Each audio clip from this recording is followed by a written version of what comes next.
Hi, hello, it's Margaret again. We just had supper and it was really rather good. I've had a very busy time in the kitchen this evening, but it was great fun. We had my red flannel hash. It's made with beetroot and sweet potato and onion. And then that was all cooked together and then mashed down and cooked in a frying pan with some olive oil. You mash the mixture down very flat and then you let it get crisp underneath, so you have to cook it quite slowly. And then you turn it over, you invert it onto a plate and turn it over and cook it on the other side very slowly.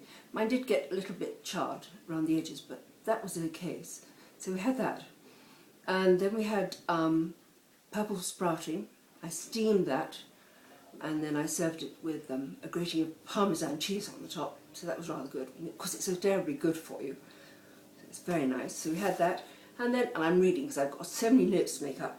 And then we had pastries with my potted kale in the middle. And my potted kale was kale and nuts, some just not pine nuts, just I think they were chopped mixed nuts. Pine nuts I decided were too expensive for it, and I was going to buy the pastry anyway. I don't make puff pastry. I can do, I have, but I don't make it now. Far too many things to do. So it was it was kale. It was nuts, balsamic vinegar, salt and pepper, and some olive oil. And I mixed all that up, and I've now got it, actually, I got it in a jar in my fridge. And here it is. Can you see? You can see, yes, it looks like it's got cheese in it, but it hasn't. Or I don't think I put cheese in it, but that's it. And it's really delicious. And I made that at the end of October, the 30th of October, and it's still absolutely fine. And you can, if you want to keep it for even longer, you can just put a film of olive oil on the top of the mixture before you seal the lid. And then I'm just keeping this in my fridge, and I expect to use it up fairly quickly. Now I've discovered I can make these pastries. They're so lovely. I adore pastry.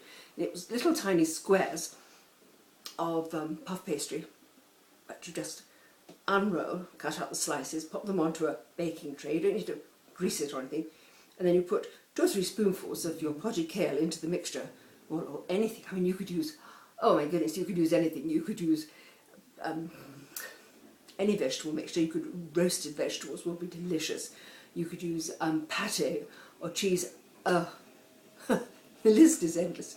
Anyway, I used kale, so I'm going to pop that back in my fridge like that and quickly close the door. It's absolutely crammed. So we had those. We had these little pastries with this mixture, and it takes about 12 to 15 minutes to cook, and the pastry all puffs up and is crunchy and flaky and golden, and then you have this succulent mixture which seems to, I don't know whether it sinks down. I think the pastry rises up and it seems to come all around your vegetable mixture in the middle, and it's so delicious. So we had those, and it made a very nice plate of food. Of course, he had to have sausages with it, warmed up sausages from last night, which we had left over. He's a great one for meat, so we had to have some sausages, but I didn't.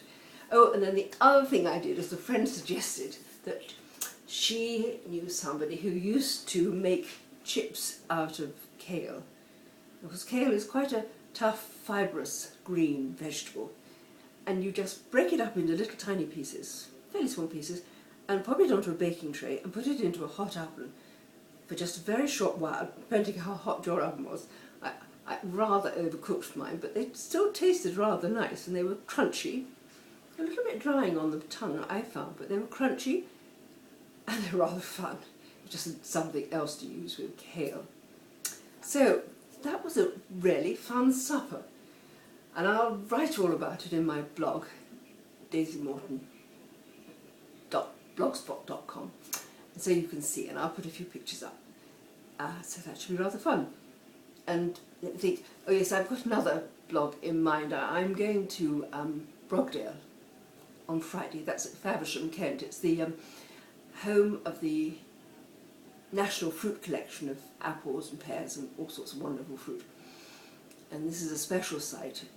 It's run by, or organised by Reading University, and it's a very special place for all the different types of apples. I think there's over 2,000 types of apples grown there, and lots of pears and various other fruits, and they grow it there, they look after it. And I was there in, I think on the 21st of October for, which I think it was the 19th of October, for the Apple Day Festival, started by Common Ground in 1990. They had their first Apple Day Festival at Covent Garden, and we were actually there selling my products. At that stage I was making jams and marmalades and mustards and pickles and chutneys, bread, and tons of fudge, and we were selling there that day, so that was rather fun. They'd started earlier, I think they started actually in 1982, and their aim was to make us, several aims, but one of them was to make us all aware of our own backyard, so to speak, our own local area, and to take care of it. And they took as their symbol the apple. It's, you know, great English fruit.